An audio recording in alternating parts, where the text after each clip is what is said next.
제가 가진 성경으로는 신약 91페이지에 있습니다. 다 찾으신 줄 알고 우리 한 목소리로 함께 봉독하겠습니다.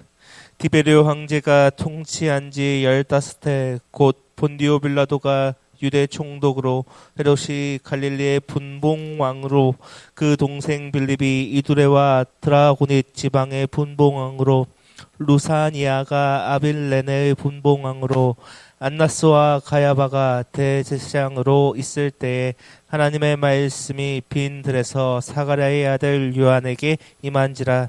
세례 요한이 요단강 부근 각처에 와서 제사함을 받게 하는 회개 세례를 전파하니 선지자 이사야의 책에 쓴 바 광야에서 외치는 자의 소리가 있어 이르되 너희는 주의 길을 준비하라. 그의 오실 길을 곧게 하라. 모든 골짜기가 메워지고 모든 산과 작은 산이 낮아지고 굽은 것이 곧아지고 험한 길이 평탄하여 질 것이요 모든 육체가 하나님의 구원을 하심을 보리라 함과 같으니라. 아멘. 우리 동화 중에 미운 오리 새끼라는 동화가 있습니다. 오리의 무리 속에서 태어난 한 새끼가 다른 오리들과 다르게 크고 색깔도 칙칙하고 모양도 미워 보였는데 그 오리 보였습니다. 그리고 오리들은 그 새끼 다른 모양을 한 오리 새끼를 따돌렸습니다. 그 미운 오리 새끼라고 불리었고 스스로를 쓸모없는 가치 없는 존재라 여겼습니다. 그런데 시간이 지나자 그는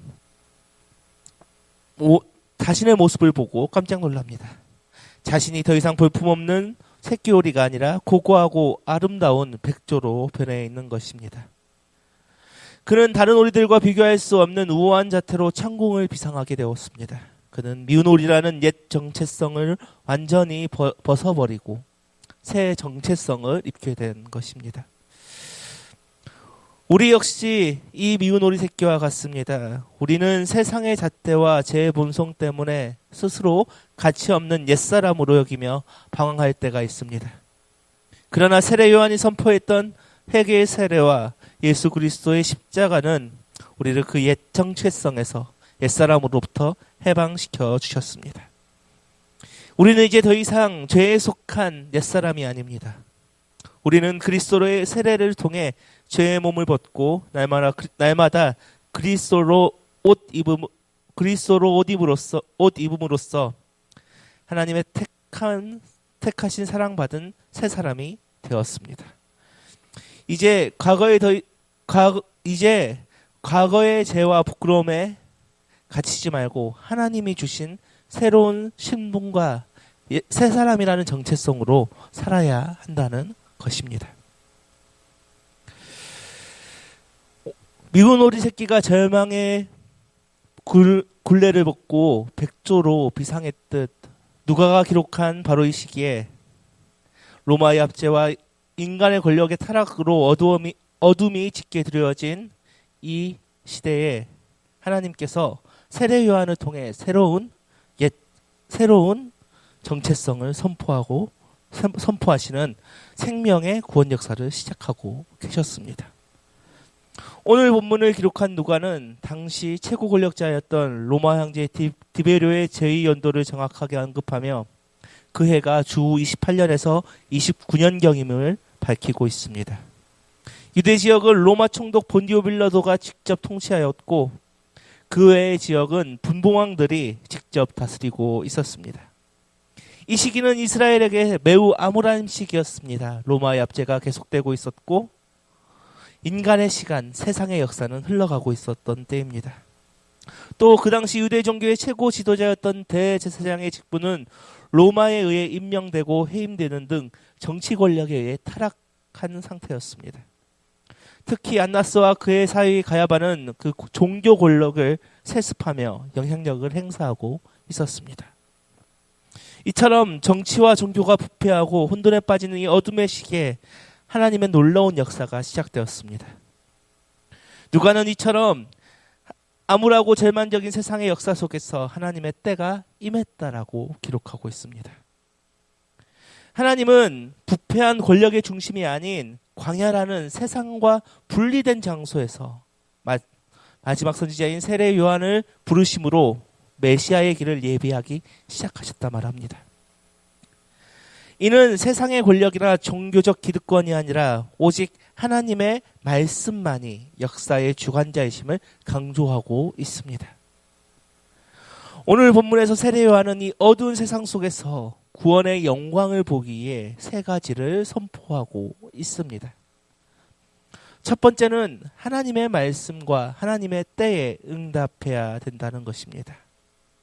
오늘 본문 1절, 2절을 보십시오. 디베리오 형제가 통치한 지 15해, 곧 본디오 빌라도가 유대의 총독으로, 헤롯이 갈릴리의 분봉왕으로, 그의 동생 빌립이 이두레와 드라고니 지방의 분봉왕으로, 루사니아가 아빌레나의 분봉왕으로, 안나스와 가야바가 대제사장으로 있을 때에 하나님의 말씀이 빈들의 사가랴의 아들 요한에게 임한지라.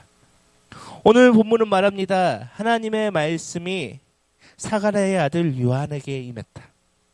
다시 말해 하나님의 말씀은 인간의 부패한 역사 속에서도 강해에 있는 자에게 임하며 모든 정치적, 종교적 권위를 초월하여 하나님의 때를 선포하신다는 것입니다. 당시 이스라엘은 로마 황제와 권력에 타락한 대제사장들이 지배를 하고 있었습니다. 누가는 이 암울한 시대를 오늘 본문에서 자세히 기록하고 있습니다. 그러나 하나님은 부패한 예루살렘 성전이나 로마 권력이 중심이 아닌 세상과 분리된 광야에서 요한을 부르셨습니다. 이것이 하나님의 때이고 하나님의 말씀의 응답인 것입니다. 진정한 권위는 인간의 직이나 세상의 권세에 있는 것이 아니라 오직 하나님의 말씀에 있기 때문입니다. 우리는 때때로 세상의 권세와 현실에 하나님의 주신 은혜와 사랑을 잊고 절망할 때가 너무나 많습니다. 우리의 삶이 광야와 같은 고립된 순간에도 하나님은 우리에게 계속해서 말씀하고 계셨습니다. 어떠한 환경이나 지위가 상관없습니다. 오직 하나님은 우리에게 계속해서 말씀하고 계셨습니다. 하나님은 오직 믿음으로 준비된 마음에 말씀하시고 있다는 것입니다. 예레미야 29장 11절의 말씀을 보십시오. 예레미야 선지자는 이렇게 외쳤습니다. 여호와의 말씀이니라. 너희를 향한 나의 생각을 내가 아나니 평안이요 재앙이 아니라 너희에게 미래와 희망을 주는 것이니라. 우리는 우리의 삶의 광야에서 들려오는 하나님의 말씀에 귀를 기울이고 그 부르심에 순종하며 나아가는 믿음과 용기를 가져야 합니다. 그러할 때 하나님의 놀라운 능력과 구원의 때를 보게 될 것입니다. 두 번째는 옛사람을 죽고 회개를 통해 새 생명을 얻어야 한다는 것입니다. 오늘 본문 3절 우리 함께 읽겠습니다. 요한이 요단강 부근 각처에 와서 죄 사함을 받게 하는 회개의 세례를 전파하니. 아멘. 오늘 본문에서 세례 요한은 죄 사함을 받게 하는 회개의 세례를 선포합니다. 세례 요한의 선포는 메시아이신 그리스도께서 성취할 궁극적인 죄 용서와 새 생명을 예표하는 것이기도 합니다. 다시 말해 오늘 세례 요한이 선포한 것은 새 생명을 얻으라고 말하는 것과 마찬가지입니다. 요한의 세례는 단순히 물을 뿌리는 외적인 의식만이 아니었습니다. 그것은 곧 죄사함을 얻게 하는 회개로 나아가는 상징적인 행위이기도 합니다. 죄를 용서하는 고난은 오직 하나님께만 있지만 요한의 세례는 장차 오실 예수 그리스도의 세례를 예비하는 것이기도 합니다. 그리고 그리스도께서는 이 땅에 오시어 십자가의 죽음과 부활로 그 미래적 정결과 용서를 성취하셨다는 것입니다.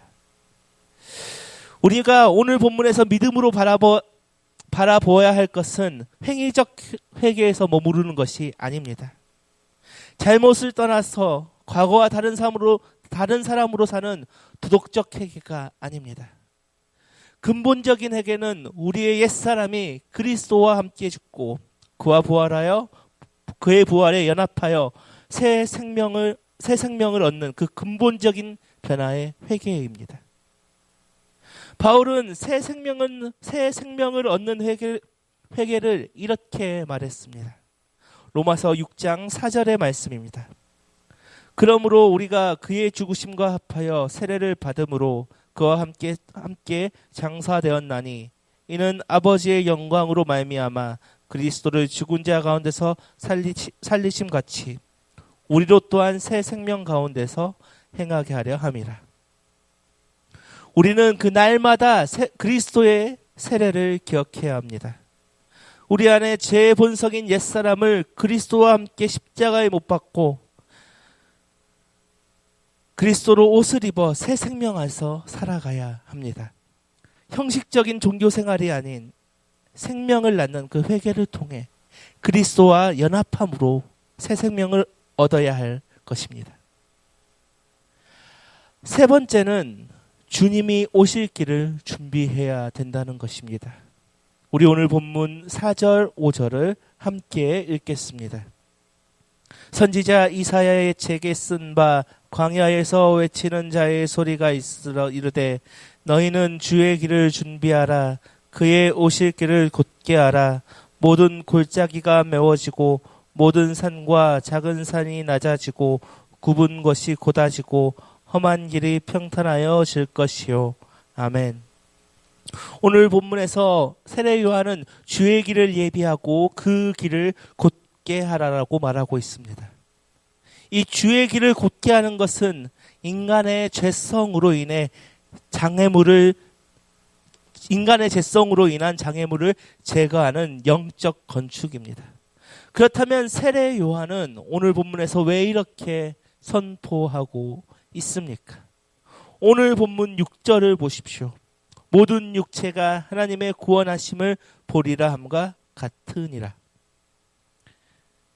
길을 곧게 하는 준비를 통해 모든 사람이 하나님의 구원을 보게 될 것이기 때문입니다. 오늘 세례 요한의 선포는 이사야 선지자의 예언이기도 합니다. 이 이사야 선지자의 예언은 왕이 행차할 때 길을 닦는 행위를 비유로 사용하면서 영적으로 우리의 죄성을 다루는 것을 의미합니다. 영적인 무관심과 절망의 골짜기는 메워져야 합니다. 교만과 자기의의 산과 언덕은 평평하게 깎여야 합니다. 비뚤어진 마음과 행위에 굽은 것은 곧게 펴져야 합니다.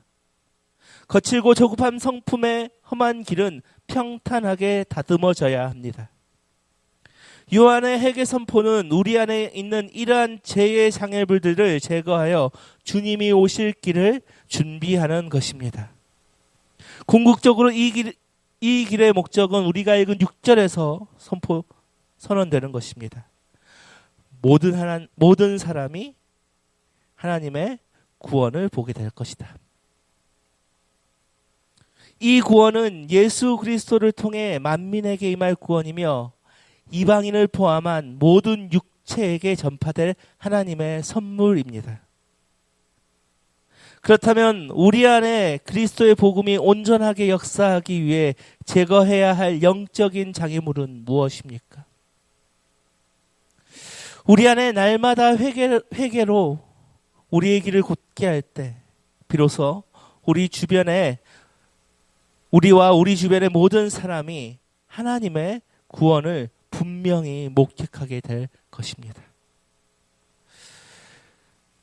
말씀을 마무리하도록 하겠습니다. 우리는 오늘 본문을 통해 암울한 시대에 임하신 하나님의 때와 그 길을 예비했던 세례 요한의 사명을 살펴보았습니다. 요한은 죄사함을 얻게 하는 회개의 세례를 외쳤습니다. 이 세례는 그리스도의 십자가 죽음과 부활을 상징하며 우리의 옛사람이 그리스도와 함께 죽고 새 생명으로 다시 태어나는 궁극적인 회개를 보여줍니다. 바울은 골로새서 3장을 통해 우리에게 이렇게 권면합니다. 골로새 3장 12절을 제가 세 번역으로 한번 읽어보겠습니다. 그러므로 여러분은 하나님의 택하심을 입은 사랑받는 거룩한 사람답게 동정심과 친절함과 겸손함과 온유함과 오래 참음을 옷 입듯이 입으십시오. 주님의 길을 예비하는 삶은 거창한 삶이 아닙니다. 그것은 날마다 내 안의 골짜기와 산을 다듬고 굽은 것을 펴며 험한 것을 평탄하게 하는 영적인 작업입니다. 이는 곧 탐욕, 분노, 악의와 같은 옛사람의 옷을 벗고 긍휼, 겸손, 온유, 오래 참음의 새 옷, 즉 그리스도로 옷 입는 삶을 사는 것입니다. 우리가 이렇게 날마다 우리의